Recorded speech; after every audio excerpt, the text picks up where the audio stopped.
Olá, vamos aqui continuar falando de Romanos 8. Num vídeo anterior eu comentei um pouco sobre a adoção que Deus aplica às pessoas que entregam sua vida pela fé em Jesus Cristo, a partir do que o apóstolo ensina na carta aos Romanos, especificamente no capítulo 8. Abordei rapidamente sobre a atuação do Espírito Santo de Deus na vida do cristão, a capacidade que ele nos dá de nos relacionar com Deus como Pai Celeste, por causa da obra maravilhosa que Cristo executou na cruz, a ressurreição, sua ascensão e sua presença à direita de Deus Pai. Eu particularmente acho muito complicado falar dessas coisas em vídeos curtos e muito rápidos, sucintos. Vamos lá, dessa vez eu estou aqui de novo, esse vídeo não é tão curto, e vamos fazer um resumo da segunda parte do capítulo 8 de Romanos, essa carta que o apóstolo escreveu à igreja de Roma, lá na época do comecinho da igreja do Senhor Jesus. Recapitulando, Romanos 8 até o verso 20, 17, 19, 20 ali, o apóstolo nos certifica da vida eterna no Espírito Santo. Embora que na terra nós sejamos mortais, sabemos que em Cristo nós já temos a vida eterna. O Espírito de Deus que nos é conferido com a salvação em Cristo é o Espírito que nos dá essa certeza da vida eterna. E também o Espírito da adoção, para confiadamente nós termos Deus como nosso Criador e Pai. E então temos o Espírito, sendo também o Espírito de glória.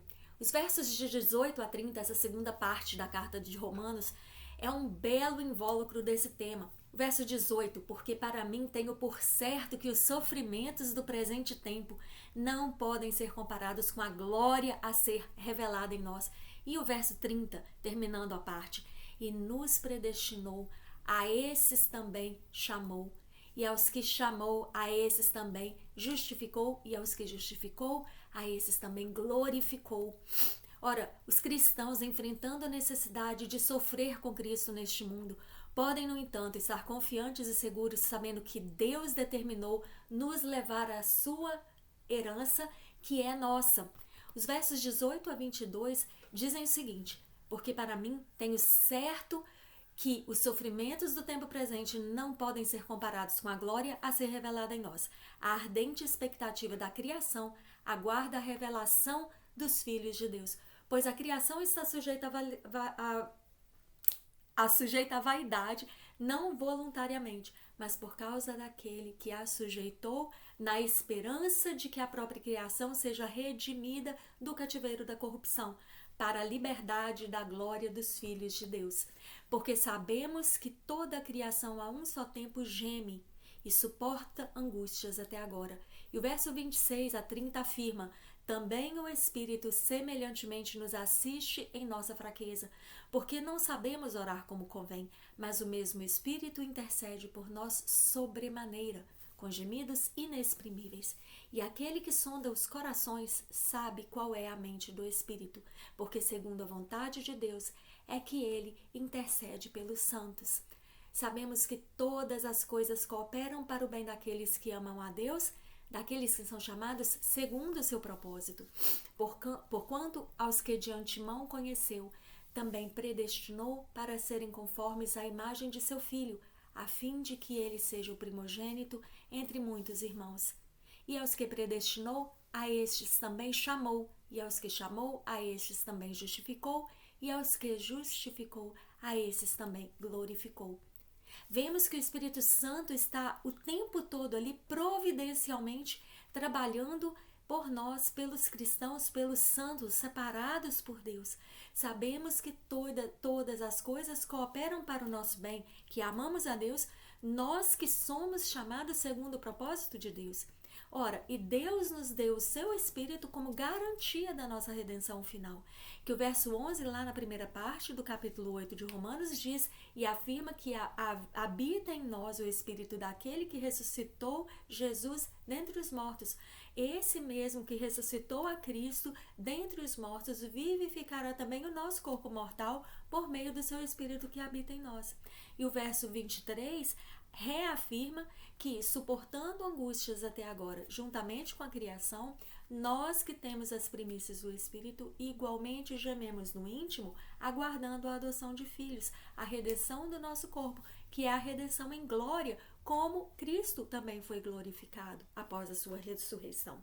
Vemos aqui que o apóstolo Paulo, ele não minimiza o fato ou a gravidade do sofrimento cristão neste mundo, e nem eu vou minimizar, mas ainda assim, olhando para toda essa esperança e toda essa promessa que certamente virá, devemos olhar essas tribulações aqui como muito menores e insignificantes que realmente são, em comparação à glória que está para ser revelada em nós.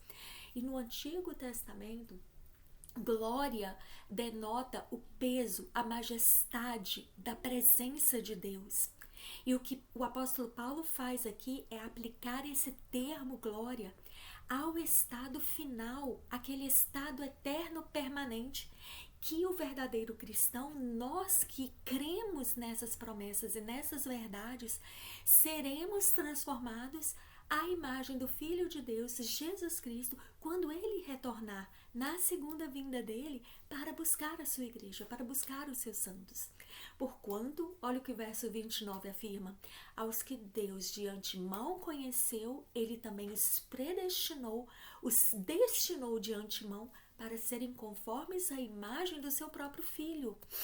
Cristo já entrou neste estado de glória, e a transformação de nossos corpos, ao também ressuscitarmos, trará à luz a nossa participação nessa glória quando houver a ressurreição final daqueles que estão em Cristo.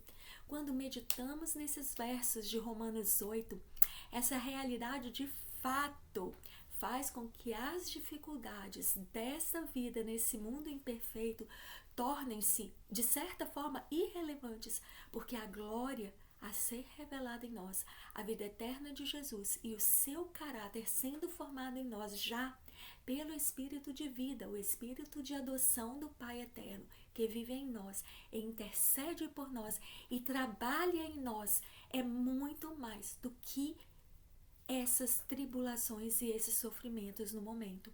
E enche o nosso coração e a nossa mente de esperança. E essa esperança são palavras-chave para que cheguemos nesta glória do final desse trecho, e de glória gloriosa, que eu uso e a gente pode usar como redundância. Porque no verso 19 e no verso 23 há a repetição da expressão ardente expectativa. E o verso 25 diz que com paciência esperamos, com paciência aguardamos, remetendo a esse mesmo tipo de espera ardente. Porque nesses versos dessa segunda parte, essa parte do meio do capítulo 8, nos mostra como nós devemos viver neste presente tempo. Esse tempo de sofrimentos é um tempo para a gente viver numa espera ardente, numa expectativa de aguardar a glória do porvir. Porque embora, junto com a criação que geme porque está sob a maldição da queda, do pecado, da desobediência, sujeita por causa da nossa desobediência, temos também a esperança viva da promessa do Deus que não mente, o Deus que prometeu e que vai cumprir. É essa feliz expectativa, exultante expectativa de já ter o que ainda não foi consumado, mas a glória que Cristo já recebeu e que está preparada para nós. E que já temos, através, como nós vemos no do versículo 26 ao 30, que o apóstolo oferece 3 razões para podermos confiar nessa esperança, paciência, que se cumprirá. Porque quando oramos, mesmo sem saber pelo que devemos orar, o Espírito Santo da vida, o Espírito Santo da adoção e o Espírito Santo da glória que ressuscitou Cristo dentre os mortos é o próprio intercessor que intercede e ora por nós em acordo com a vontade de Deus, que sonda o próprio Espírito, e o Espírito conhece a mente de Deus e está em nós. Porque o mesmo Espírito intercede por nós sobremaneira e com gemidos inexprimíveis. E aquele que sonda os corações sabe qual é a mente do Espírito e segundo a vontade de Deus é que Ele intercede por nós, cristãos que cremos em toda a obra de Jesus, em tudo que Deus faz e em tudo que Deus promete e que cumprirá. Digno de nota aqui é a descrição que o apóstolo Paulo faz, que não tem nada a ver com o orar em línguas. E eu não vou entrar aqui nesse mérito porque nem é o objetivo, mas o texto indica mais é a atuação do Espírito Santo no coração do cristão, ministrando a nós durante o nosso tempo de oração, sem mesmo às vezes nós percebermos, nós sabermos, mas o motivo para a nossa esperança confidente no futuro que nós cristãos temos e podemos ter e devemos ter, porque é Deus mesmo que está trabalhando todas as coisas para o bem daqueles que amam a Ele e que Ele ama. E quem são estes? São os que Ele chama segundo o seu eterno propósito. E todas as coisas que cooperam são todas, quer as coisas que gostemos, quer as coisas que não gostemos, quer as coisas boas, quer as coisas ruins, todas elas provêm de Deus e providenciais da parte de Deus Pai para o nosso bem. Sabendo que nada foge ao escopo do Senhor, nada foge ao cuidado do nosso Pai Celeste, porque realmente nós podemos confiar na sólida rocha que temos em Cristo Jesus e nos alegrar na esperança dele. Lembrando que o bem que Deus trabalha por nós, inclusive segundo Douglas Moo, e eu me baseio muito no livro dele, do Comentário em Romanos, e eu gosto muito que ele diz que não é conforme os nossos termos, não é conforme as nossas regras, mas é conforme os termos, as regras, a agenda de Deus. E qual é o maior bem de Deus para nós? É conhecê-lo e é ter alegria na sua presença.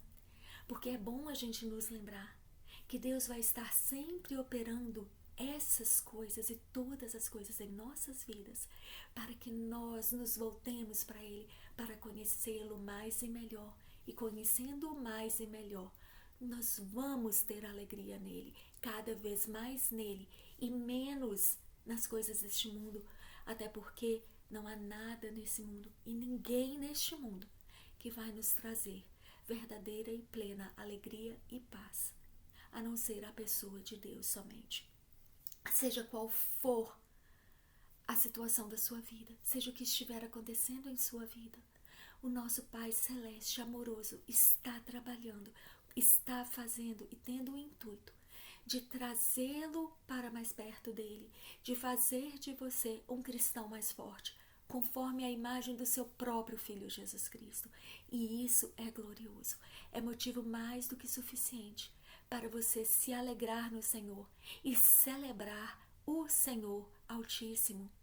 E é justamente o que a parte final de Romanos 8 faz, celebrar a segurança do cristão. E eu espero que da próxima vez a gente fale sobre isso. Que Jesus Cristo agracie você.